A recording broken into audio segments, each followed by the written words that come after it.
आइए अवसर का उपयोग करें और कुछ और बातों को इस पर सीखें। सबसे पहले मैं परमेश्वर पिता का धन्यवाद देता हूँ। यीशु मसीह के नाम से आप सबों का स्वागत है। आप सबों को जय मसीह की। प्रभु की महिमा हो और प्रभु का धन्यवाद हो कि हम जिंदों के बीच में पाए जाते हैं और ऐसी अच्छी संगति में प्रभु ने हमको रखा है जहाँ पे बुजुर्ग से लेकर के बच्चे तक हमारे आशीष का कारण होते हैं। इसी कड़ी में मैं अरुण को धन्यवाद देना चाहूंगा कि जरूर अरुण, आपने बहुत अच्छी बातों को शेयर किया है और मैंने भी आज बहुत कुछ सीखा है इन बातों से। तो मैं आपका परमेश्वर पिता के नाम में धन्यवाद देता हूँ। जो भी आपने मेहनत किया, जो भी आपने इन बातों पे ध्यान दिया, और खासकर मैं देखता हूँ कि सचमुच हमारे बीच में ये जो अरुण है, इसका प्रार्थना का जीवन बहुत तगड़ा है। और प्रार्थना का जीवन अच्छा होने के चलते में ये उन बातों को आसानी से समझ लेता है प्रभु की दया से, जो अच्छे अच्छे प्रभु में जिंदगी भर बचपन से रहते हैं परंतु फिर भी नहीं समझ पाते हैं। मैंने इस चीज को देखा है। तो परमेश्वर पिता को धन्यवाद हो इन बातों के लिए, क्योंकि क्या होता है कि जब एक्चुअली मैं ये बात मैं आपको बताना चाहूंगा, जब अरुण संगति में आया, है ना, फिर तो बातें ऐसी हुई कि अरुण, आपको ये सब बातें कहाँ से पता चल जाती है? इतनी बातें आप इतने कैसे बोल लेते हो? और ये उन बच्चों के शब्द थे जो बचपन से मसीही घर में पैदा हुए हैं, बचपन से बाइबल के जानने वाले, बचपन से मैं बोलना चाहूंगा चर्च अटेंड करने वाले, वचन को सुनने वाले ऐसे बच्चे थे। तो इसका रीजन क्या था? सबसे पहले मन फिराव, समर्पण। ये तो एकदम से पहला समझ लीजिए, आपको सर्टिफिकेट मिलने वाला है इससे। जब कभी भी हम यीशु मसीह के पास में आते हैं, सबसे पहले आप जितना समर्पण करेंगे, जितना अपने जीवन को प्रभु के हाथ में रख देंगे, उतना परमेश्वर पिता, सबसे पहले एक एक एक सर्टिफिकेट होना जरूरी है ना। आज देखिए, आजकल रीचेकिंग होती है किन्हीं चीजों की, है ना। कभी कभी इंस्पेक्शन होता है तो डिग्रीज को देखा जाता है हमारे यहाँ पे। वो हमारे यहाँ पीसीआई का इंस्पेक्शन होता है तो फिर एक फाइल रहती है हमारी और बोला जाता है कि आप अपने डिग्रीज लाइए, रजिस्ट्रेशन सर्टिफिकेट लाइए। फिर कभी कहीं जाते हैं तो आपको बोला जाता है पासपोर्ट दिखाइए। फिर कभी आधार मांगा जाता है ना, तब बताया जाता है कि हाँ, हम इस चीज के सिटीजन हैं, इंडिया के। नहीं तो उसके बिना अगर आप बोलेंगे मेरा आधार गायब है, तो फिर कैसे बने आधार? इंसान का आधार ही गायब है तो फिर वो भी आधार है ना। तो उसी प्रकार से अगर आप जाएंगे, आप फ्लाइट में जा रहे हैं तो मान लीजिए बोलेगा टिकट दिखाओ, तो आप बोलेंगे टिकट नहीं है, तो कैसे बनेगा?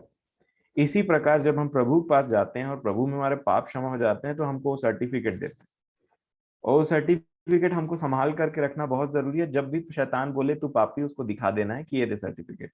कई बार लोग बोलते हैं ना कि कहाँ है टिकट, तो आप टिकट कैसे दिखाते हैं? ये देख, खरीदा हूँ, ऐसे करके कई लोग दिखाते हैं, है ना। क्योंकि भाई लिया है भाई टिकट, वो ट्रेन में पूछ देगा हाँ टिकट टिकट, तो जिसके पास टिकट नहीं है फिर वो इधर उधर भागता है, वो वॉशरूम चले जाता है दौड़ के, है ना। वो बोलता है जब जाएगा तो बताना, वो झांक के देखते रहता है टिकट। परंतु जिसके पास टिकट है, वो ऐसे करके निकालता है, हाँ भाई ये देख, मेरा टिकट है करके, है ना। तो ये टिकट रहना बहुत जरूरी, सबसे पहली बात। और उसके बाद में हम जब, आप देखिए, ये जो मतलब जो हम जिनको अविश्वासी बोलते हैं ना, जो नए नए प्रभु में आए रहते हैं, इनका जीवन एकदम से ग्रोथ क्यों पकड़ लेता है पता है? एकदम से ऐसा लगता है, अरे ये वरदान वो वरदान, प्रभु में इतने आगे बढ़ गए हैं करके, और हम चुपचाप से देखते रहते, प्रभु इनके साथ ही क्यों? तो हमको एक चीज सीखने की जरूरत है कि कहीं ना कहीं हमने अपने परमेश्वर पिता को ग्रांटेड में ले लिया है। डेली डेली हम कभी कभी अपना धर्म पूरा करते रहते हैं, बस कि बाइबल पढ़ना है, प्रार्थना करना है, परंतु इनको विश्वास रहता है ज्यादा। और विश्वास रहता है तो खूब प्रार्थना करते हैं और खूब उस चीज को ऐसे। अब देखिए यीशु मसीह ने क्या कहा आखिरी आखिरी में, जो प्यासा हो वो आए और जल जीवन का जल सेंत मेंत में पिए। अब बताइए, अगर सेंत मेंत में पीना है, आप सोचिए थोड़ा इस वर्ड को थोड़ा प्रैक्टिकली। मैं आजकल थोड़ा सा प्रैक्टिकल मोड में हूँ, है ना, मैं चाहता हूँ हम सब उसी मोड में रहें। अब बताइए कि आप खेल के या थक के आपको पानी नहीं मिला है, और तो गर्मी ऐसी है, नॉर्थ में तो अभी बीच में बहुत गर्मी चल रहा था, है ना। तो मान लीजिए खूब गर्मी और आपको पानी नहीं मिला, और अचानक से मैं आपके सामने में एक ठंडा पानी का बोतल रख दूं या पानी रख दूं, तो आप कैसे पियेंगे? है ना। एकदम से गट गट गट गट आंख बंद हो जाएगा, पानी को एंजॉय करेंगे और इधर उधर कहीं ध्यान नहीं जाता है। ध्यान दिया आपने? जब एकदम प्यासे हैं तो बिना मन का तो पानी मैं भी पीते रहता हूँ, कभी कभी गला सूख रहा है कर। परंतु जब एकदम प्यासे रहते हैं हम प्रभु में, ठीक है, तो कैसे हो जाता है? पानी को इतना एंजॉय करते हैं कि आंख बंद, और फिर इधर उधर की बातों में ध्यान नहीं रहता और गट गट गट बस इसी का आवाज आते रहता है, और हम ऐसे लगता है कि कैपेसिटी से ज्यादा पी डालते हैं कभी कभी। यीशु मसीह इसी का बात कर रहे थे। जो प्यासा है वो जल के पास है। जो पानी को नाम के लिए पी रहा है कि हाँ वो पीना जिंदा रहना है करके नहीं, प्यास रहनी चाहिए। और जैसे हिरनी पानी के लिए तरसती है, वैसे ही मैं तेरे काम के, वैसे ही मैं तेरे नाम के लिए तरसता हूँ, बोलते हैं ना दाऊद, राजा दाऊद। तो मेरे प्रियो प्यास रहनी चाहिए। और जब प्यास बुझती है ना तो फिर देख लीजिए आप, है ना। तो यीशु मसीह बोलते हैं जो प्यासा है वो मेरे पास में आए। और इसीलिए ऐसे लोगों का ग्रोथ हमेशा होता है, क्योंकि यीशु मसीह ने हमको कोई जाति या फिर कोई रिलीजन या तो फिर किसी चीज में बांध करके नहीं रखा है। जो प्यासा है का, है ना, जो प्यासा है वो आए और सेंत मेंत में ले जाए। इसमें कोई जाति धर्म वाली बात ही नहीं है। जिसमें प्यास है उसकी प्यास बुझ जाएगी। ऐसा नदी, और वो खुद में एक ऐसा सोता बन जाएगा जो बहेगा और दूसरे उससे अपनी प्यास बुझाएंगे, है ना। अब आप देखिए, जैसे ही अन्य जातियां जो रहते हैं, जो इससे मतलब अन्य जाति मतलब जिनको प्रभु का नाम अभी तक पता नहीं था, अब जैसे ही पाए, अब गट गट गट गट डेली पी रहे हैं, डेली पी रहे हैं, तो ग्रोथ तो होगा, है ना। और उनका मन ही नहीं भर रहा है क्योंकि प्यास बड़ी थी, इतना दिन बाद पाए हैं तो भाई पीते रहे। तो उनके लिए ऐसा लगता है जिंदगी भर ये मतलब खत्म ही ना हो। वैसा प्यास हम में भी रहना चाहिए, और मैं आशा करता हूँ हमें है और आगे और डेवलप हो रहा है, ऐसी बात नहीं है। और प्रभु उस चीज को जानते हैं, सबके ग्रोथ को वो जानते हैं। जो अरुण ने एक बात कहा, समय और प्रार्थना को लेके, प्रार्थना के लिए तो मैंने पिछले दिनों भी आपको प्रभु की दया से कुछ बातें बताई थी। पर जो और मैंने इसमें सीखा था और मैं बताना भूल गया था, और मैंने आपको कहा था कि सपन्या की पुस्तक पढ़िएगा, और आपने पढ़ा भी है, तो मैं इसलिए आपका धन्यवाद करता हूँ। और आपने जो आशीष पाई होगी, सपन्या की पुस्तक और 3 अध्याय और 9 वचन में एक बात लिखी थी। सपन्या 3 और 9 मैंने आपको बताया था, याद है, 3:15 और 9:15 वाला। एक बार कैसे मसीही कंधे से कंधा मिला करके रखते हैं तो कैसे दिखाई देता है, 3:15 और 9:15 करके, है ना। और इसमें ये स्थल क्या है, 3 और 9। तो 3 और 9 घड़ी में जब बजेगा तो कैसे दिखाई देगा, 3:15 या तो 9:15, है ना। और यहाँ पे लिखा क्या है, सपन्या की पुस्तक जब हम पढ़ते हैं तो 3 अध्याय और 9 वचन में ऐसा बोलते हैं, परमेश्वर पिता बोल रहे हैं, ध्यान दीजिएगा। मैं आज आपको एक ऐसी बात बताना चाहूंगा जिससे आपका प्रार्थना करने का और ज्यादा मन करेगा, है ना। वो बोलते हैं, उस समय मैं देश देश के लोगों से एक नई और शुद्ध भाषा बुलवाऊंगा कि वे सब के सब यहोवा से प्रार्थना करें और एक मन से कंधा मिलाए हुए उसकी सेवा करें।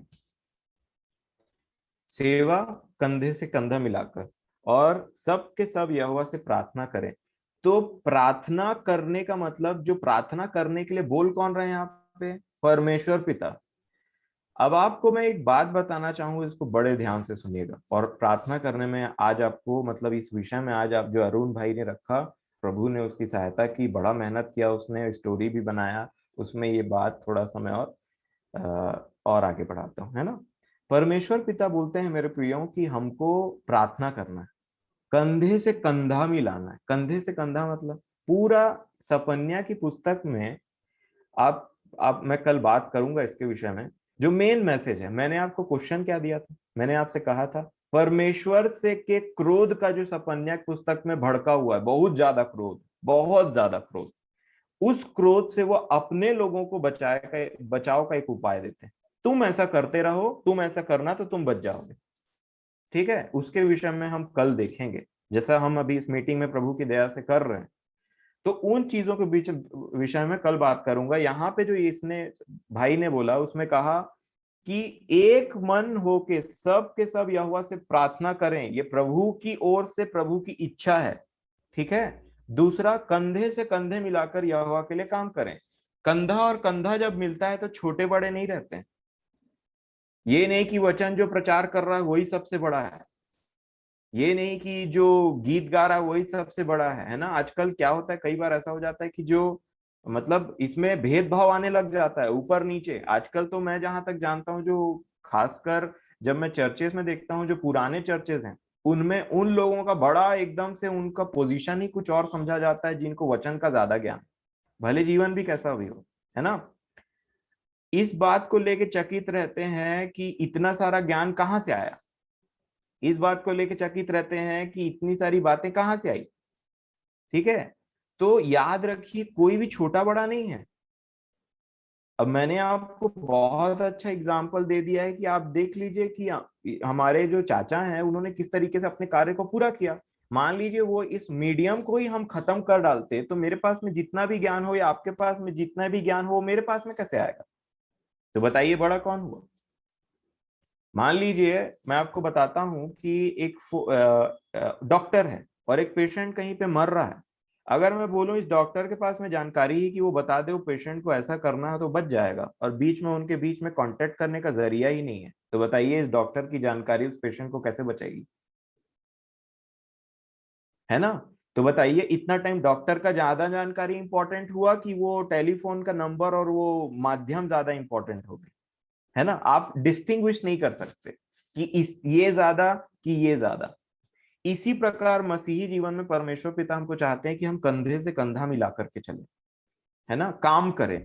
और उससे पहले उन्होंने क्या, सब के सब मुझसे सब के सब यहोवा से प्रार्थना करें। अब आप मेरे को एक बात बताइए और इस बात में थोड़ा मनन करिएगा। यीशु मसीह को पता था वो क्या करने वाले हैं। यीशु मसीह को यहां तक पता था कि वो कहते हैं कि तुम इस मंदिर को ढा दो और मैं इसे 3 दिन में खड़ा कर दूंगा। ये सारी बातों को यीशु मसीह पहले से ही जानते थे कि जैसे हम जानते हैं। है ना, एकदम पर्टिकुलर विजन को लेते हुए अपनी माता को माता नहीं बोल करके औरत बोलते थे, स्त्री बोलते थे। ठीक है, क्योंकि उनका काम पूरा फोकस था। पतरस बोलते हैं कि प्रभु हम एलिया के लिए एक, मूसा के लिए एक और आपके लिए एक यहाँ पे मंडप बनाते हैं। तो यीशु मसीह बोलते हैं, डांटते हैं, बोलते हैं कि हे शैतान मुझसे दूर हो जा, क्योंकि तू शरीर की बातों में ज्यादा ध्यान देता है रेदर देन स्पिरिट की बातों पे, आत्मा की बातों पे। इसका यहाँ पे क्या है अर्थ, वो टोटली फोकस्ड थे और उनको सब चीजें पता थी कि क्या होने वाला है करके। इसीलिए तो बड़े ही आपके साथ में बोला ना, तुम इस मंदिर को ढा दो 3 दिन में मैं इसे उठा दूंगा। इसके बाद भी वो प्रार्थना क्यों कर रहे थे बताइए।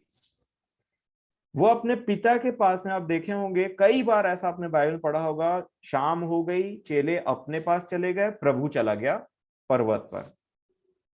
ठीक है, आपने पढ़ा होगा कि वो सुबह आराधनालय में पाया गया, वहां पे उपदेश दिया करता था। है ना, तो रात भर कहाँ थे। कई बार ऐसा लिखा रात भर वो पहाड़ों पे जाकर के प्रार्थना किया करता था। क्या प्रार्थना, इब्रानियों में इसकी झलक दी गई है एक टॉपिक की।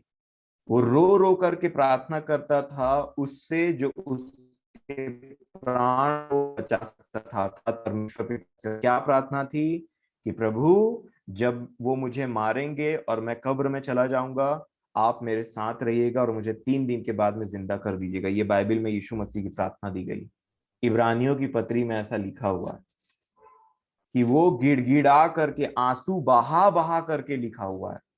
तो जब ये यीशु मसीह को पता था तो प्रार्थना क्यों कर रहे थे, क्योंकि परमेश्वर की ये महान इच्छा है कि हम उससे प्रार्थना करें। आपको कुछ एग्जांपल बताता हूँ।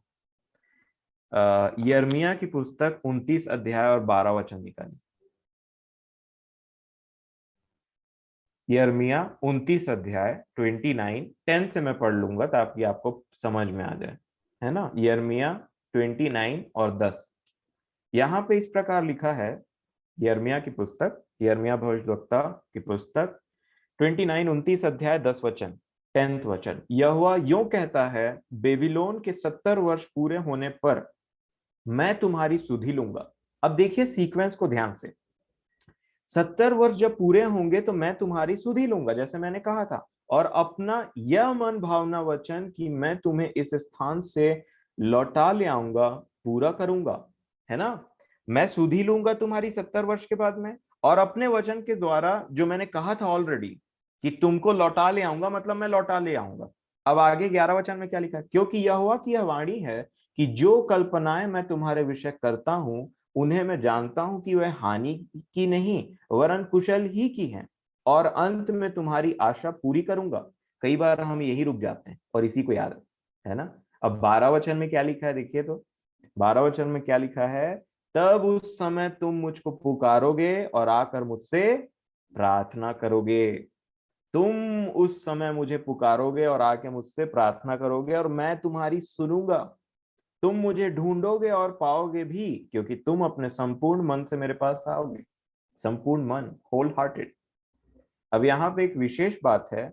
परमेश्वर पिता बोलते हैं 70 वर्ष के बाद मैं तुम्हें निकालूंगा। ठीक है, 70 वर्ष के बाद निकालने के बाद में तुम मेरे पास आओगे। मैं सब बातों को पूरा करूंगा, जैसे मैंने अपने वचन में कहा है, 70 वर्ष के बाद में बेबीलोन से तुमको निकाल करके तुम्हारे देश में वापस ज्यों का त्यों मैं फेंक दूंगा। अब ये सब बातें करने के बाद परमेश्वर पिता ये क्यों बोल रहे हो कि तुम मुझसे प्रार्थना करोगे?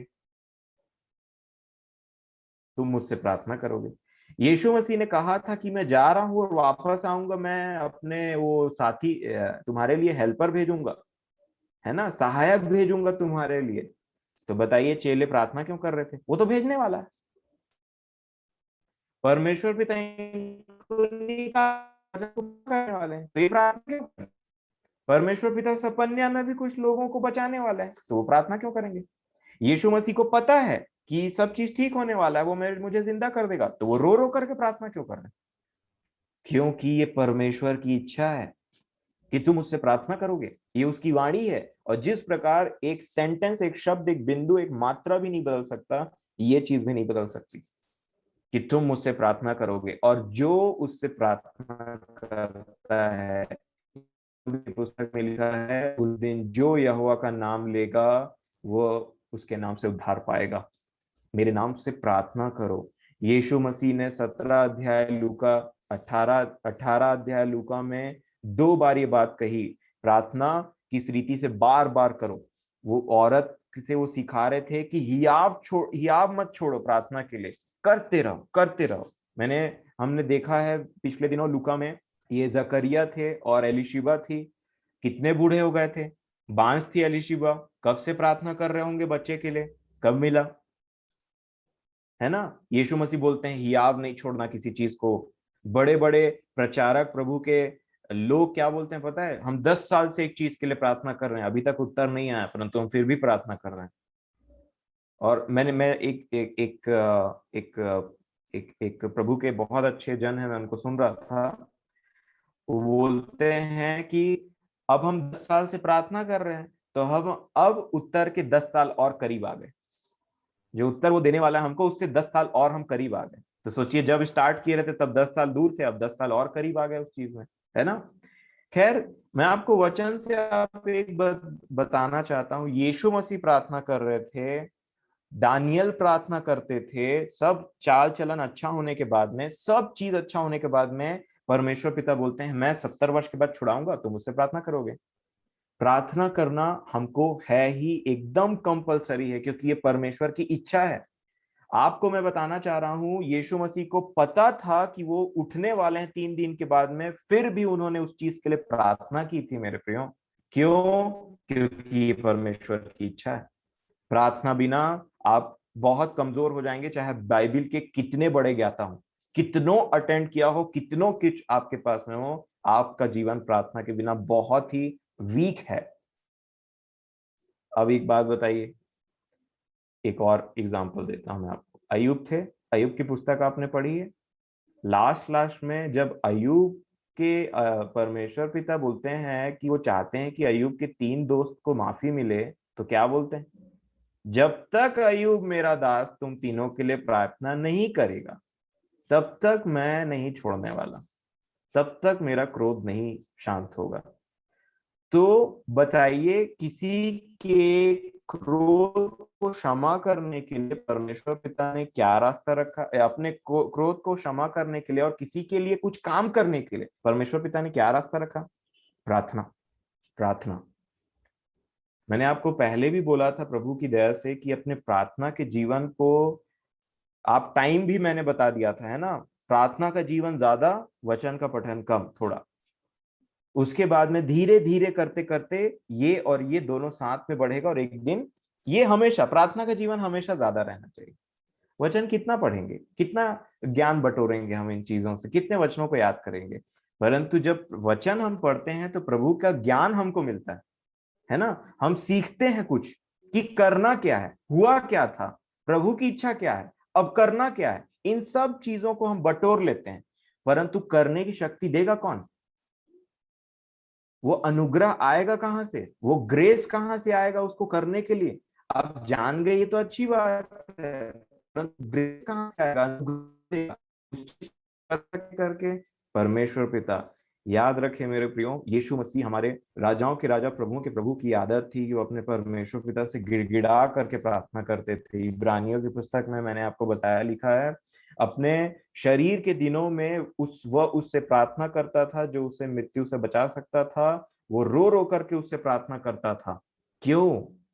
क्योंकि वो जानते थे प्रार्थना का महत्व, ये परमेश्वर की इच्छा होती है कि वो प्रार्थना करे। मैंने आपको बताया, यिर्मयाह में लिखा है, एक जगह नहीं कई जगह लिखा है, वो मुझसे प्रार्थना करेंगे। सपन्या में लिखा है, वो मुझसे प्रार्थना करेंगे।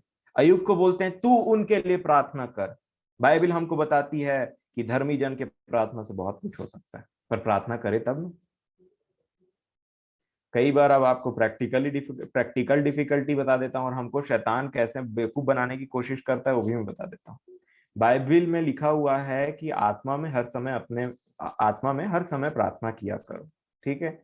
अब इसको कई लोग अपने आलसीपन का एक एक्सक्यूज बना लेते हैं। बाइबल में तो लिखा है कि हरदम प्रार्थना किया करो, आत्मा में प्रार्थना किया करो, तो हम तो जिंदगी जहां जाते हैं वहां प्रार्थना करते रहते हैं। गाड़ी चला रहा हूं तो मैं प्रार्थना कर रहा हूँ, तो बेड में हूं तो मैं प्रार्थना कर रहा हूँ। अब आप मेरे को बताइए कि आप प्रार्थना कर रहे हैं, आप मतलब आप पर्टिकुलर समय नहीं देंगे, बैठेंगे नहीं प्रभु के साथ में, तो कैसे बनेगा?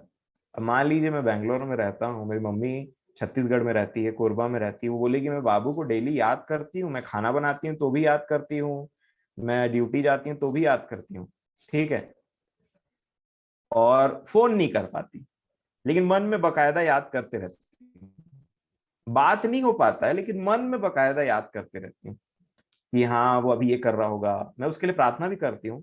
तो फोन नहीं कर पाती हूँ, क्यों फोन नहीं कर पाते हैं? आपको पता है आपके मोबाइल के ऊपर मैं टारगेट करने की मेरी इच्छा क्या थी? आपका जो बेफिजूल का समय खर्चा होता है, टीवी हो मोबाइल हो, ये सब समय चोरी करता है। आप इस चीज को प्रैक्टिकल आपने कई बार देखा होगा। मैं आपको बताऊं, मीटिंग खत्म होता है, आप इसको आधा घंटा चलाइए, बस सिर्फ आधा घंटा से 15 मिनट चला लीजिए, आपके अंदर से ये प्रार्थना करने की इच्छा गायब कर देगा। मैं आपको सच बता रहा हूँ। आप मीटिंग के बाद इसको 15 मिनट क्या 5 से 10 मिनट चला लेंगे, इसमें भीड़ गया, देख लिया ऐसे करके कि क्या है, थोड़ा सा इधर उधर कर लिया या टीवी खोल लिया या इधर उधर कर लिया ना, आपके अंदर से प्रार्थना करने की इच्छा गायब हो जाएगी। मैं आपको बताना चाहता हूँ, मीटिंग के बाद में या कभी भी आप अपने जीवन में इस बात को, बाइबल हमको बताती है वो मुझे मेरे शत्रुओं से अधिक बुद्धिमान करता है, और प्रभु ने मुझे ये बुद्धि दिया है कि हमारा समय कब कब और कैसे कैसे चोरी होता है, एटलीस्ट मेरे लिए। और उन्हीं बातों को मैं प्रैक्टिकली आपके पास में लेकर के आया था। अगर आप अपने जीवन में आराम से बैठ करके देखेंगे आपके प्रार्थना करने का आपको मन क्यों नहीं करता है, मैं आपको बताऊं ये एक प्रूवन थ्योरी है कि अगर आपने इसमें ध्यान दिया और इसमें आप लगे रहे, ठीक है, तो ये आपको इसको देखने से के साथ ही आप ना अंदर से थक जाते हैं। एक एक अंदरूनी एक आत्मा थक जाती है इसको देखते देखते। भले आप इसको लेट के देखें, भले आप इसको आराम से बैठ करके देखें, मैं आपको बताना चाहता हूं कि आप रात में इसको चलाते हैं और सुबह कई बार हम फ्रेश होकर के क्यों नहीं खुलता हमारा आंख? क्यों हम फ्रेश महसूस नहीं करते? रात में आप 8-8 घंटा भी सोते हैं, उसके बाद में भी देखिए सुबह उठने के बाद में कैसे थकावट रखती है। या तो आपने टीवी ज्यादा देखा है या तो आपने मोबाइल ज्यादा देखा है। आप इन दोनों चीजों को में ज्यादा इन्वॉल्व रहेंगे तो आप ज्यादा थकेंगे। अगर आपने प्रभु के साथ अपना समय बिताया, आप आनंदित रहेंगे, आपके अंदर शांति रहेगी, और अगला दिन आपके लिए आशीष से भरा रहेगा। आप उठते साथ में एनर्जाइज फील करेंगे, एनर्जी से भरे रहेंगे। और आप देख लीजिए इसको चला करके, आपके अंदर में प्रार्थना करने की क्षमता और इच्छा दोनों खत्म कर देगी, बोरिंग बन जाएगी आपके लिए प्रार्थना। और जब मैं इसीलिए बोलता हूं कि प्रार्थना प्रैक्टिकल अप्रोच क्या है, मेरे को बता दो आज क्या करना है। बस आज ये करना है कि चुपचाप से खाना खाइए, और उसके बाद में ज्यादा ही बक बक नहीं करना है परिवार वालों के साथ में, मोबाइल वोबाइल कुछ नहीं। चुपचाप से आप चले जाइए अपने रूम में, या अपने घर में जो जो कर रहा है उसको जैसा करना है करने दीजिए। आप चुपचाप से अपने प्रभु के पास में चले जाइए, आराम से बैठ जाइए, ठीक है? क्योंकि अभी आपको तुरंत बहुत जल्दी नींद नहीं आ सकती, ठीक है? और इसमें अगर आपने समय दे दिया तो आधा नींद आपको वहीं ले गया, आपका एनर्जी वो ले गया, आपका बैटरी आधा वही डाउन कर दिया या टीवी डाउन कर दिया। चुपचाप से न इधर उधर ताकिए, कुछ करिए। रात का समय बहुत शांति का होता है, मेडिटेट का होता है, जाइए। बाइबल क्यों बताती है कि अपने तुम क्रोध तो करो परंतु पाप मत करो? दिन ढलने से पहले तुम्हारा जो क्रोध है वो तुम्हारे पास से गायब हो जाए। क्यों? क्योंकि जब आप और मैं रात में सोते हैं, सोने से पहले हमको जाना है। और जो भी ये जो तकिया होता है ना हमारा, ये तकिया जिसमें आप सोते हैं वो क्या है? आपका कंसाइंस, ये विवेक। कई बार आप जब रात में सोएंगे तो कई बार देखिए, सबसे अच्छी नींद उस तकिए में आएगी जब आपका विवेक अंदर से आपको दोषी नहीं ठहराएगा। आज ऐसा हो गया, आज वैसा हो गया, आज तूने ऐसा किया, आज तुझसे ऐसा गलत बात हो गया, आज तुझसे पाप हो गया, तूने उल्टा जवाब दिया, तू गुस्सा कर दिया, ये वो सब चीजों को आप प्रभु के हाथ में रख दीजिए, माफी ले लीजिए, आपका अंदर का विवेक एकदम शुद्ध। फिर देखिए कैसी नींद आती है। अगर उन चीजों को रात में ही नहीं किया गया तो मैं संडे के दिन में आपको बताऊंगा कि उसके बाद उसने क्यों कहा कि शैतान को अवसर मत दो। बहुत बड़ा भेद है, बहुत बड़ा भेद है, जिसके चलते आज अधिकतर लोगों के जीवन में, मसीहों के जीवन में ग्रोथ नहीं हो पा रहा है जिस तरीके से प्रभु चाहते हैं। मेरे प्रियो, आराम से जाइए और देखिए आपके बाद ये इस मीटिंग के बाद में आपका समय कहाँ चोरी होता है, कौन चोरी करके ले जा रहा है। आपका परमेश्वर ने ये आदेश दिया, इट इज अ कमांडमेंट। ये कमांडमेंट है, आदेश है, कोई ऑप्शन नहीं है। कमांडमेंट और ऑप्शन के बीच में अंतर होता है। प्रभु ने ये आदेश दे करके रखा है, वो मुझसे प्रार्थना करेंगे। और आप जानते हैं, मैं ज्यादा प्रभु ने मुझे, मैं बोलता हूँ कि मैं ना बीते दिनों बहुत परेशान था कि प्रभु कहाँ हम ग्रोथ में फेलियर हो जा रहे हैं, और क्यों मैं इतना अंदर से एकदम ऐसा हो जाता हूँ कि क्यों मेरा परिवार उस ग्रोथ को नहीं पकड़ पा रहा है, क्यों बार बार बोलने के बाद में भी कुछ चीजें नहीं उस तरीके से हो पा रही हैं। मैं अपनी समझ का सहारा ले रहा हूँ, मैं अपनी बुद्धि से चल रहा हूँ, सब हो सकता है, ग्रोथ कर रहे हो, क्यों मैं अंदर से इतना वो हूँ, क्यों मैं बार बार बोलने के बाद में कई बार वैसे चीजें वापस निकल करके नहीं आते हैं। प्रभु ने एक आवाज दी मुझको, मैं आपको सच बताना चाहता हूँ, और मैं अंदर से शांत हो गया। उन्होंने मुझे क्या कहा? मेरी भेड़ मेरा आवाज जानती, मेरी भेड़ मेरी आवाज पहचानती, और जो मेरी भेड़ है वो मेरा आवाज जरूर सुनेंगी। उनकी चिंता मत करो जो मेरी भेड़ है ही नहीं, उनकी चिंता करो जो मेरी भेड़ है, वो मेरा आवाज पहचानती। दूसरा, जिसको जब प्रभु लाना चाहे वो हमेशा प्रभु की दया से यहाँ पे आ जाएंगे, परंतु प्रभु की भेड़ उसका आवाज पहचानती है। और याद रखिए, भेड़ को डराने वाला है सिंह, है ना? तो समझिए, आपके आप प्रार्थना करके देखिए, मैं बोलता हूं ना, ट्राई करिए ना, पसंद नहीं आएगा तो छोड़ दीजिएगा। पूरे मन से डेली अपने कंसाइंस को झांकिए, क्या गलत हुआ, क्या आपको कचोट रहा है। रात में अपने परमेश्वर पिता के साथ आराम से बैठिए। बहुत आसान है और बहुत मजेदार है। इतना आनंद होगा आपको, इतना आप खुशी से भर जाएंगे। मैं बोलता हूँ प्रार्थना करते करते गाने निकलते रहते हैं प्रभु की महिमा के लिए, क्योंकि आपको पता है आप सर्वशक्तिमान के पास में आ करके उस चीज को, उस उपस्थिति को महसूस करते हैं जहां कोई नेगेटिविटी नहीं है, सिर्फ आप हैं और आपके परमेश्वर की आत्मा है। तो देखिए, इसी चीज को वो अब महसूस नहीं होने करने देता है शैतान। और मैं आपको बताऊं, ये शैतान शैतान हम बोलते हैं, इसका प्रैक्टिकल आज इसको आप एक बात बताता हूँ। ये एक कहा, मत्ती रचित सुसमाचार निकालिए तो जल्दी से इस चीज को देखते हैं। मत्ती रचित सुसमाचार 12 अध्याय और 22 वचन। मत्ती 12:22। एक विशेष बात संडे के जो वचन मैं बोलना चाहूंगा प्रभु की दया से, उस चीज को लेकर के है।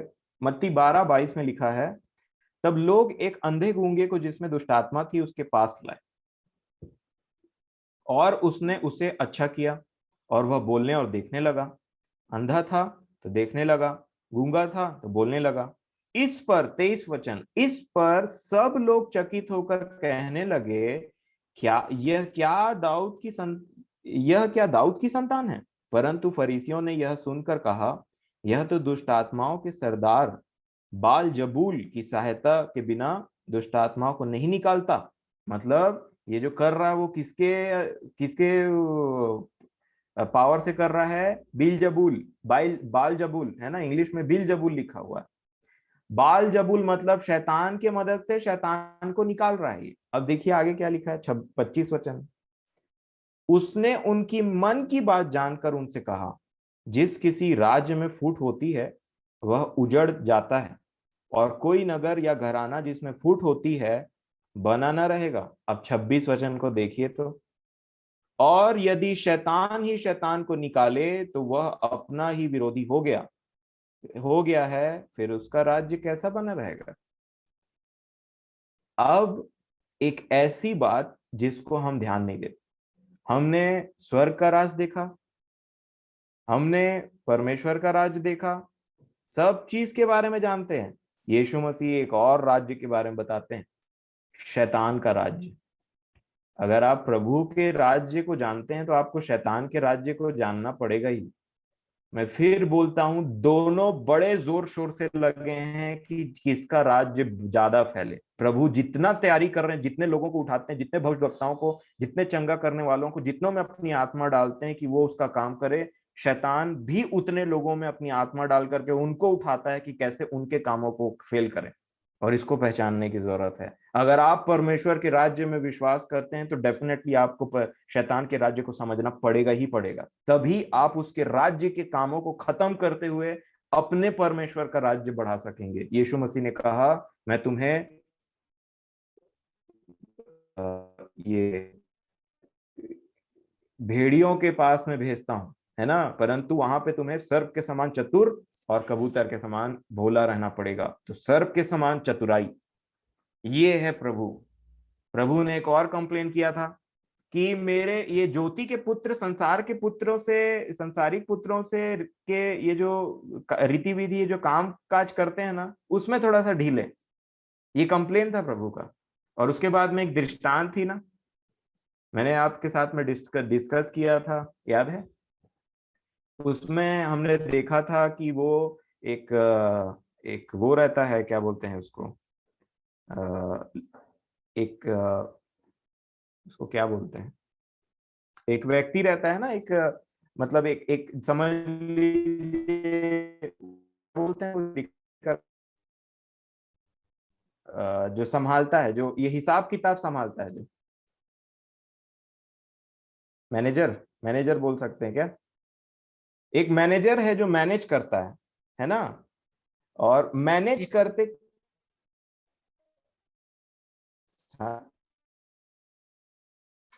लेखा मैनेज जो करते करते वो मैनेजर है, वो मैनेज करते रहता है, उसके हाथ में पूरा जो उसका जो एक उसका जो मालिक रहता है, उसका जो हिसाब किताब है वो मैनेजर के हाथ में रहता है।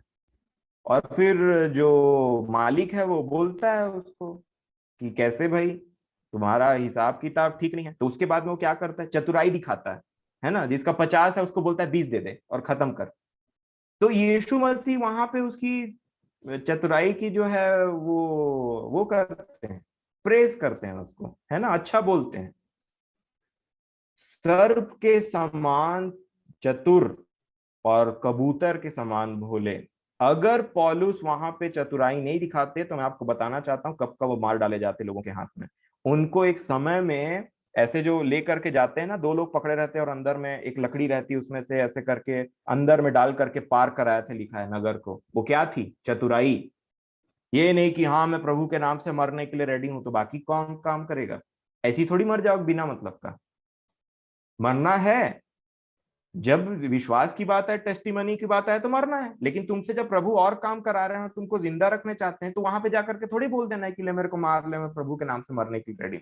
सर्प के समान चतुर बात करने के लिए। देखिए पौलुस को जब पकड़े हुए थे, उसके अगेंस्ट में कई लोग क्या बोल रहे थे, ये जब यहां से पार होगा ना इसको मार देंगे, है ना। तो एक लड़का आता है, बोलता है आपको ना मारेंगे करके बोल रहे हैं, मैं वो प्लानिंग को बता रहा हूं। तो पौलुस क्या बोलते हैं पता है? ये लड़का बोल ही रहा है, उसको बोलते हैं सुनो सुनो, ये लड़का तुमसे कुछ बोलना चाहता है। हाँ, आप पढ़िएगा। अरे बेहतरीन बुद्धि वाले, पूरे चतुराई के साथ में पौलुस ने परमेश्वर के काम को किया था, मैं आपको बताना चाहता हूँ। वो बोलते हैं कि वो जो वहां का सरदार रहता है, उसको बोलते हैं सुनो, ये लड़का तुमसे कुछ कहना चाहता है। और बोलते हैं जा बोल दे, जो बोल तू मेरे से बोलना चाह रहा है, तो बोल देता है। और उसके वजह से पौलुस की जान की हानि नहीं होती है। आप पढ़िए प्रेरितों के काम। सर्प के समान चतुर, है ना। कई लोग देखिए संसार में माइंड गेम खेलते हैं, संसार की पॉलिटिक्स है जिससे वो अपना काम टेढ़े तरीके से निकाल लेते हैं। प्रभु बोलते हैं तुम मेरे राज्य के लिए ऐसा काम क्यों नहीं कर सकते। टेढ़ा मतलब कोई भी उसमें कपट, झूठ या पाप शामिल नहीं रहेगा। पर आप देख सकते हैं कई काम को चतुराई के साथ में करने के लिए प्रभु ने कहा। यह बात अलग है कि आज इस चीज का प्रचार नहीं होता।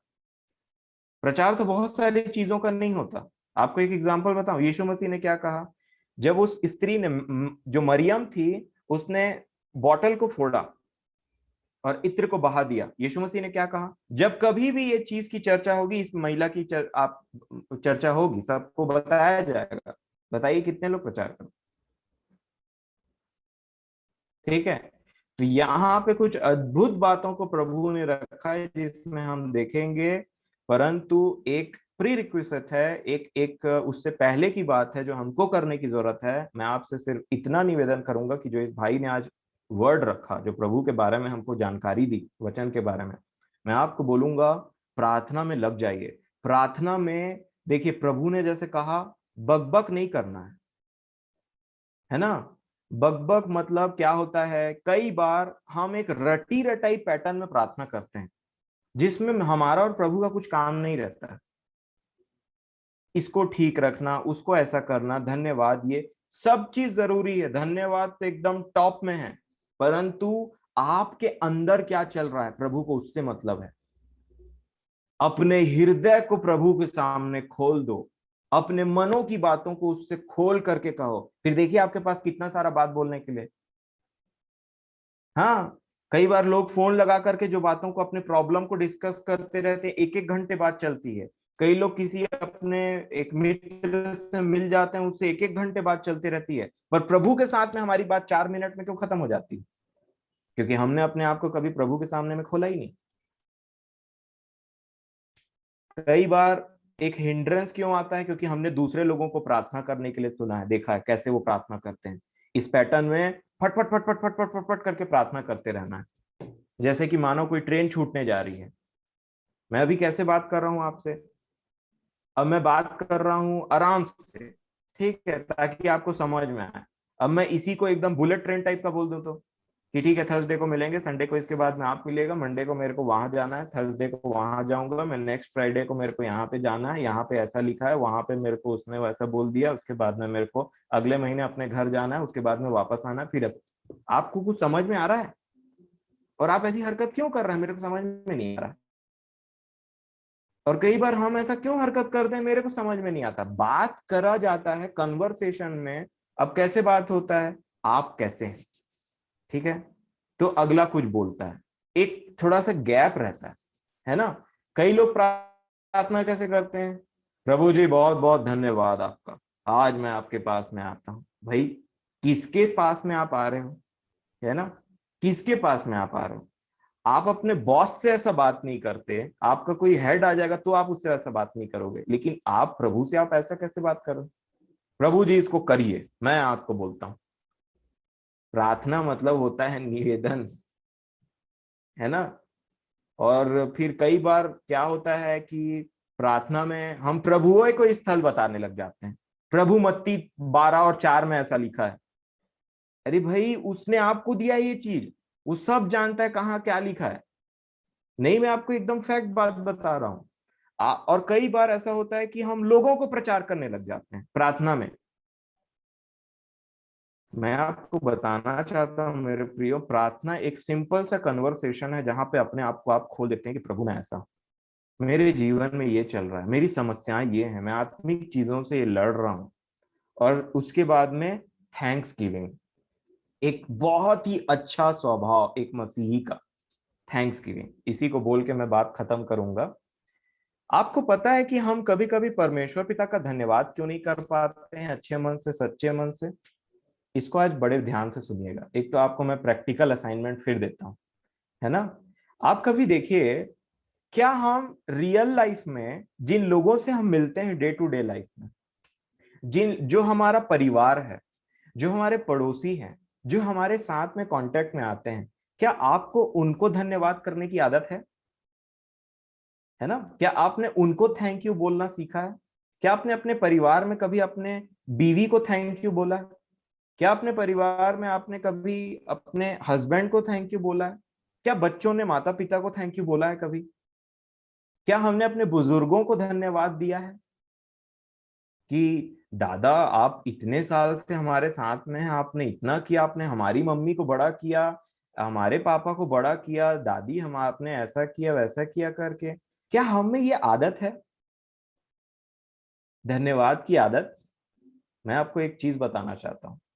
बाइबल में यीशु मसीह, आप देखिए उन्होंने क्या कहा, तुमने जो इन छोटे से छोटों के साथ में किया वो मेरे साथ में किया।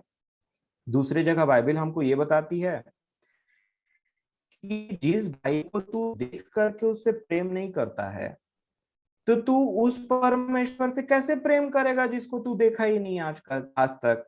जिस बहन से तुम देख करके प्रेम नहीं कर पा रहे हो, वो तुम्हारे साथ में है, तुम एक ही संसार में रहते हो, तो तुम उस बिन देखे परमेश्वर से कैसे प्रेम करोगे? तुम तो झूठे हो, बाइबल बताती, मैं नहीं। इसका मतलब अगर आपको एक थैंकफुल नेचर अपने अंदर में क्रिएट करना है, अगर आप चाहते हैं परमेश्वर को, पिता को आप ज्यादा धन्यवाद दे सकें और हमेशा दें, तो याद रखिएगा आपको ये नेचर अपने अंदर में डेवलप करना पड़ेगा। अपने अंदर में मतलब अपने परिवार वाले को थैंक यू बोलिए, अपने लोगों को जिसके साथ आप उठना बैठना उनको धन्यवाद देना सीखिए। देखिए लोगों ने आपके जीवन में क्या किया है, और जब आप ऐसे थैंकफुल रहेंगे तो अपने आप प्रभु के लिए हर बात में थैंकफुल निकलेगा, क्योंकि आपकी आदत है धन्यवाद करने का, हर बातों में धन्यवाद करने का आदत है। आज मनुष्य, कई बार ऐसा होता है परमेश्वर पिता को जैसा धन्यवाद देना रहता है वैसा तो नहीं देता है, परंतु मनुष्यों को ज्यादा धन्यवाद देते रहता है। आप नहीं होते तो हमारा क्या होता, सब चीज जरूरी है, लेकिन आपके अंदर जब तक मनुष्यों को धन्यवाद देने का एक हैबिट नहीं उत्पन्न होगा, आप परमेश्वर पिता को सच में जीवन में धन्यवाद नहीं दे सकते, क्योंकि बाइबल ऐसा बताती है जो तूने उनसे किया वो मुझसे किया। बाइबल हमको बताती है जिसको तू देख करके जिसके साथ ऐसा नहीं कर सकता है, उसको तू बिना देखे उसके साथ में क्या करेगा? तू तो परमेश्वर को देखा ही नहीं आज तक, तो क्या धन्यवाद करेगा? तो जिन लोगों को देख रहा है उसने तेरे जीवन में किया, उसका धन्यवाद तूने नहीं किया आज तक, तो तू उस अनदेखे ईश्वर को क्या धन्यवाद देगा? और क्या वो सच रहेगा? आपको एक चीज बताऊं, ये जो विदेश में एक कल्चर है जो मुझे बड़ा अच्छा लगता है, वो अपने बच्चों से, बच्चे बड़ों को हरदम थैंकफुल नेचर रहता है, उनको बचपन से सिखाया रहता है कि थैंकफुल रहना है आपको, है ना। हमारे यहाँ भी सिखाया जाता है कि धन्यवादी बने रहो, है ना, हर चीज का धन्यवाद दो।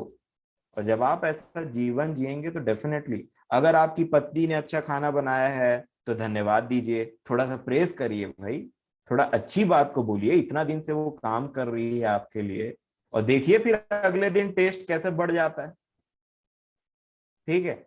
उसके बाद में आपके हस्बैंड कुछ अच्छा काम कर रहे हैं तो उनको थोड़ा थैंकफुल बोलिए, बोलिए कि आप ना सच में अपना काम बहुत अच्छे से करते हैं, मैंने दूसरे लोगों को भी देखा है कि वो ऐसा काम नहीं करते हैं, उनको ध्यान नहीं रहता है, परंतु आप कामकाजी।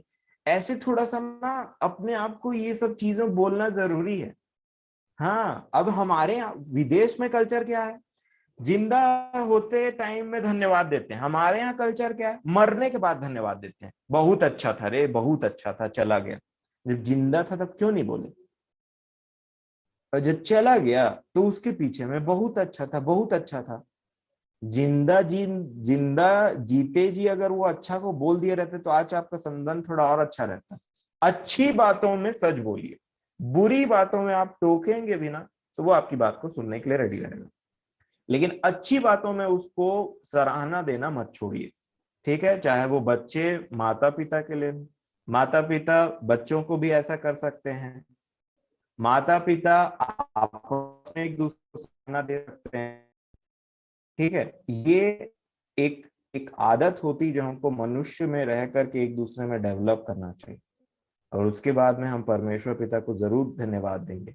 और ये ऐसा करने से मैं समझता हूँ हमारे परिवारों की दशा जहां कहीं भी बिगड़ी हुई है वो बहुत अच्छी हो जाएगी, अगर हम सिर्फ धन्यवाद देने लग जाएं तो। थोड़ा सा प्रेज लगता है, बस थोड़ा सा उनको धन्यवादी मन लगता है ना। थोड़ा सा आप लेडीज को सिर्फ ऐसा बोल देंगे कि हाँ चलो आपने अच्छा काम किया करके, तो उनके अंदर में एक अच्छा सा फूल खिल जाता है।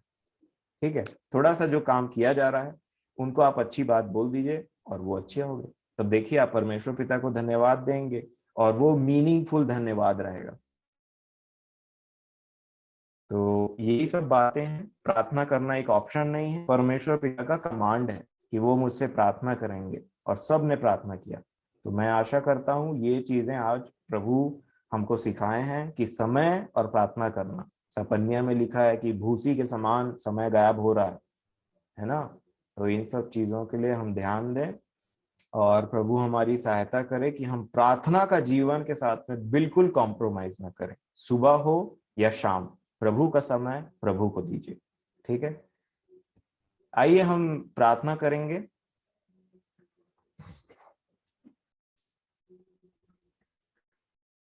हमसे अधिक प्रेम करने वाले महान सर्वश्रेष्ठ परमेश्वर पिताजी, हम आपके चरणों में आते हैं खुदावन बाप। धन्यवाद देते हैं प्रभु जी।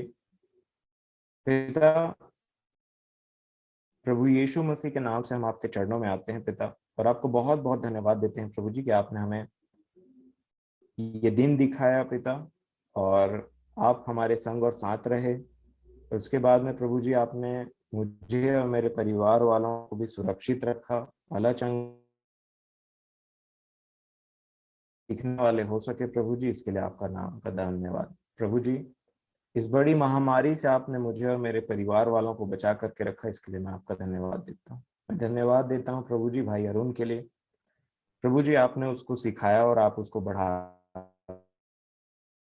विनती करता हूँ प्रभु जी कि जो कोई भी मुसीबत है, जो कोई भी परेशानी उसके मार्ग में आती है, आप जानते हैं और आप उसके साथ हैं प्रभु जी। मैं आपसे विनती करता हूँ कि आप इसी प्रकार से उसके संग और साथ रहें। आप मेरे बाकी परिवार वालों के भी संग और साथ हों प्रभु जी, ताकि हम प्रभु जी अपने जीवन को एक बार झांक सकें प्रभु जी कि आज आप हमसे क्या बातचीत करना चाहते हैं। प्रभु, आप डेली हमसे बातचीत करते हैं और आप हमसे डेली बातचीत करना चाहते हैं, परंतु कई बार हम अपने मन को कठोर कर लेते हैं प्रभु जी, और उसके बाद हम आपकी बातों को सुन नहीं पाते। पिता, मैं आपसे विनती करता हूँ कि मेरे परिवार के एक एक जनों के कान प्रभु जी वो कान खुलें जो आपकी बातों को सुन सकें, आपकी मनसा को पहचान सकें प्रभु जी कि प्रेजेंट सिचुएशन में आप हमसे क्या बात करना चाहते हैं। प्रभु, हम समय को पहचानें। प्रभु जी आपने सिखाया है कि कैसे हमको उन इजरायलियों को जैसे एक नियमित समय पे मन्ना उठाना पड़ता था, नहीं तो वो खराब हो जाता। प्रभु जी आपने हमें भी सिखाया है कि नियमित समय में हमें अपना काम कैसे करना चाहिए। खुदावन बाप, मैं आपके नाम का धन्यवाद देता हूँ कि हम सब आपकी ओर ताकते हैं प्रभु जी। आपने हमारे मनों को खोला है कि हम आपकी बातों को सुन सकें, और आपकी दया से ये संभव हो पाया है प्रभु जी कि हम कैसे इस मीटिंग में, इस जूम मीटिंग में प्रभु जी आपके नाम की महिमा कर सकते हैं, आपके वचनों से सीखते हैं प्रभु जी, ताकि हम अपने प्रतिदिन के जीवन में उसको लागू करने वाले हो सकें। हे ईश्वर पिता, प्रभु जी हमें सिखाएं और हम पर दया करें। आपने ये प्रॉमिस किया है प्रभु जी हमसे, हमसे आपने वादा किया है कि आप हमें प्रार्थना करने वाली आत्मा हम पर उंडेलेंगे और हमें सिखाएंगे कि कैसे प्रार्थना करनी। हम तो प्रार्थना करना नहीं जानते प्रभु जी, क्योंकि हम अपनी असली दशा को नहीं पहचानते, परंतु आपने जो अपनी आत्मा हमारे अंदर दे करके रखा है प्रभु जी, वो हमारी दशा को बहुत भली भांति पहचानते हैं। पिता, हम नम्र और दीन होकर के हमेशा आपसे प्रार्थना करें प्रभु जी, जैसा आपने ये आदेश दिया है। खुदावन बाप, हर बातों में हम आपकी ओर निहारते हैं प्रभु जी, और मैं आपसे विशेष प्रार्थना करता हूँ कि हमारे जीवन में प्रभु जी शैतान जो भी प्रयास करता है कि हम आपसे दूर हों, हम आपके वचनों को ना पढ़ें, हम आपसे प्रार्थना ना करें, हम आपके पास में शांत मन से ना बैठ पाए, हमें थकान, तरह तरह के कामों में बिजी करने की आदतों से जो हमें परेशान किया जाता है, उन सारे बंधनों को सारे बंधनों को प्रभु जी मैं अपने उद्धारकर्ता प्रभु यीशु मसीह के नाम से, जो आपने मुझे हियाव दिया है, उसके नाम से तोड़ता हूँ बड़े विश्वास से प्रभु जी, कि खुदावन बाप हम आपके पास आए प्रभु जी, और उस अद्भुत संगति को पहचान पाए जो दुनिया की कोई भी संगति हमें नहीं दे सकती। हम आपसे नम्र और दीन होकर के प्रार्थना करें, विनती करें प्रभु जी, अपने आप को आपके सामने में खोल दें प्रभु जी। ऐसा दया और अनुग्रह मुझ पर और मेरे परिवार पर करें प्रभु जी। हम आपके साथ में ज्यादा से ज्यादा समय बिताएं प्रभु जी, और हमेशा आपकी संगति में रहें। और उसके बाद में जो आप हमें हमारे प्रार्थनाओं का उत्तर देते हैं, जो प्रवीणता देते हैं प्रभु जी, जो आप हमें सिखाते हैं, जो अच्छे अच्छे विचार देते हैं प्रभु जी, जो आप हमसे बोलते और बातचीत करते हैं अपने वचनों के द्वारा, उन चीजों को फिर से आपसे प्रार्थना करके, अनुग्रह पा करके प्रभु जी, आपकी बड़ी दया से आपके पीछे पीछे चलने वाले हो सके प्रभु। आपने मेरे परिवार पर, मुझ पर बहुत कृपा किया है, बहुत दया किया है प्रभु जी। जब हम अपने जीवनों को मैं अपने जीवनों को जब पीछे झांकता हूँ प्रभु जी, तब मुझे बहुत खुशी होती है, और सेम टाइम में प्रभु जी मैं बहुत ज्यादा चकित हो जाता हूँ कि आपकी अपार शक्ति ने मेरे पूरे जीवन को बदल करके रखा है। खुदावन बाप, सारी बातों में आपको धन्यवाद देता हूँ प्रभु जी, और हमेशा आपकी दया से मैं आपको धन्यवाद देता रहूं। मेरा घराना आपको धन्यवाद देने वाला हो सके, ये मेरे हम सब एक साथ जुड़ते हैं, हम आपको धन्यवाद दे सकें प्रभु जी। इसके लिए हम आपसे विनती करते हैं। खुदावन बाप, आप दया के सागर हैं, आप अनुग्रह के सागर हैं। जहाँ कहीं भी प्रभु जी हमारे कदम डगमगाते हैं, उन जगहों में प्रभु जी आप हमारे कदमों के नीचे के स्थान को चौड़ा कर देते हैं, ताकि हमारे पैर ना फिसले प्रभु जी। हमारा संपूर्ण भरोसा सिर्फ और सिर्फ आप पर है प्रभु जी। सब बातों के लिए धन्यवाद देता हूँ, अच्छे हेल्थ के लिए धन्यवाद देता हूँ प्रभु जी, और आपसे विनती करता हूँ कि पिता, मैं हमेशा आपका धन्यवाद कर सकूं, हमारा मेरा परिवार हमेशा आपका धन्यवाद कर सके, और हम ज्यादा से ज्यादा समय आपकी समीपता में बिता सकें, और उस भरपूरी को, उस आनंद को प्रभु जी, उस शांति को महसूस कर सके, जो हमें बार बार बार बार आपके पास में आने के लिए हमारे मन में एक बहुत अच्छी सी इच्छा को उगाती है प्रभु जी, कि हम आपके पास में बार बार आ सकें। मेरी विनती है कि जैसे आपने मुझे उन वरदानों को दिया, उन आशीष को दिया प्रभु जी, कि मैं कैसे आपके उपस्थिति में उस आनंद को, उस शांति को महसूस करता हूँ प्रभु जी, हर कोई उस चीज को महसूस करने पाए, और जान ले प्रभु जी की प्रार्थना में कितनी शक्ति है। हे ईश्वर पिता, आप हमारी स्थितियों को भली भांति जानते हैं, इसीलिए मैं सब चीजों को आपके ऊपर मैं सौंपता हूँ प्रभु। जो हमारी चिंता है, आपको हमारा ख्याल, सारा आदर महिमा मैं आपको देता हूँ, और विनती बड़े विश्वास के साथ में अपने उद्धार करता, अपने राजाओं के राजा, हमसे अधिक प्रेम करने वाले, अपने प्राणों को हमारे लिए देने वाले, हम जैसे लोगों के लिए देने वाले प्रभु जी, उस महान यीशु मसीह के नाम से इस विनती को मांगता हूँ। दया करके विनती सुने और ग्रहण कर लें पिता, आमीन। प्रभु की प्रार्थना कर लेंगे। हे हमारे पिता, आपके स्वर्ग में आपका नाम पवित्र है, आपका राज्य आए, आपकी इच्छा जैसे स्वर्ग में पूरी होती है वैसे इस पृथ्वी पर भी पूरी हो। हमारी दिन भर की रोटी आज हमें दे, और जिस प्रकार हमने अपने अपराधों को क्षमा किया है, वैसे ही आप भी हमारे अपराधों को क्षमा करें, और हमें परीक्षा में न लाइए, परंतु बुराई से बचाएं, क्योंकि राज्य, पराक्रम, महिमा सदा आपकी है। आमीन। आमीन। आमीन।